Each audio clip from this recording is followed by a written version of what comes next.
I was humiliated by you yesterday, and today I am a billionaire. I will reshape my destiny. 100 billion? James Ashton stood flabbergasted, trying to grasp the enormity of the sum. He knew his grandfather's family, the Ashton clan, was wealthy. As a child in Sheffield, he was aware they were one of the top families nationwide, but he never fully comprehended the extent of their wealth. Now, the revelation was staggering. 100 billion as mere pocket change indicated that the Ashton family's wealth must be well over $1 trillion. At that moment, a part of James was tempted. Yet the memory of his parents' demise, for which his grandfather was partly responsible, left a bitter taste of unresolved grievances. Lucas, sensing his inner turmoil, quickly interjected. Young master, you are an Ashton by blood. This money is rightfully yours. It's in strict terms your father's legacy. The head of the Ashton family mentioned that if you're willing to return, you'll inherit the family's $1 trillion fortune. If you choose to stay away, consider this money as your allowance. Oh, and about the largest enterprise in London, the M Grand Group, valued at 100 billion. It was acquired by the Ashton family yesterday.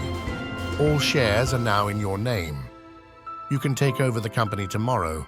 James struggled to believe the scale of investment made by the Ashton family on his behalf.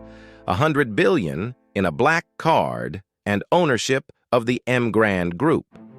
The M Grand Group was an unchallenged titan in the London commercial sector. Even the families that humiliated him today, the Harringtons, the Charles, and the Zhongs, were mere underlings compared to the might of the M Grand Group. Lucas handed James a business card, saying, Master James, you may need some time to think. Here's my number.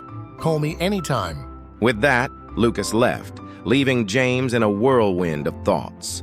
Was he ready to accept this compensation from the Ashton family? After years of hardship and humiliation at the Harringtons, wasn't this rightful restitution? And with Mrs. Lee's medical expenses urgently needing $2 million more, the decision seemed clear. With resolve, James returned to the hospital's payment counter. I'd like to pay the remaining $2 million, he said, effortlessly completing the transaction. The ease of moving such a large sum left him in a daze. In a matter of moments, he had transformed into a billionaire. Back home, a storm was brewing. Elizabeth and her parents, ousted from the Harrington estate, now lived in a modest apartment. Her mother was fuming. That good-for-nothing James has embarrassed us all. If you don't divorce him, your grandmother might kick you out of the Harrington Corporation. Elizabeth retorted. Then I'll find another job. Her father added. Marry Mr. Zhang and our family's status will skyrocket. We'd be valued by your grandmother living a life of esteem. Elizabeth firmly stated. I won't divorce James. As James entered, the cold stares from his in-laws were palpable. His mother-in-law snorted disdainfully. A useless man returning in shame. James sighed internally.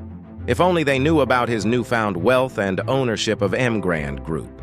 But for now, he chose to keep it under wraps, uncertain of the current dynamics within the Ashton family.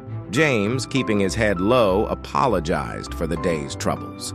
His mother-in-law's harsh words cut deep, but Elizabeth stood up for him, pushing him towards their room for refuge.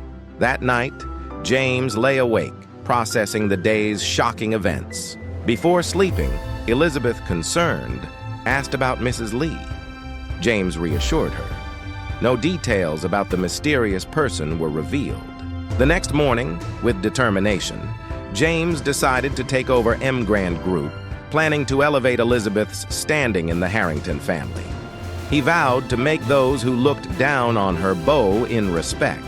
As the sun rose, James Ashton, once belittled and scorned, stepped into a new chapter of his life, ready to face the world as the head of M Grand Group and a billionaire in his own right. The underdog was set to rise, reshaping his destiny and standing by his wife's side, come what may.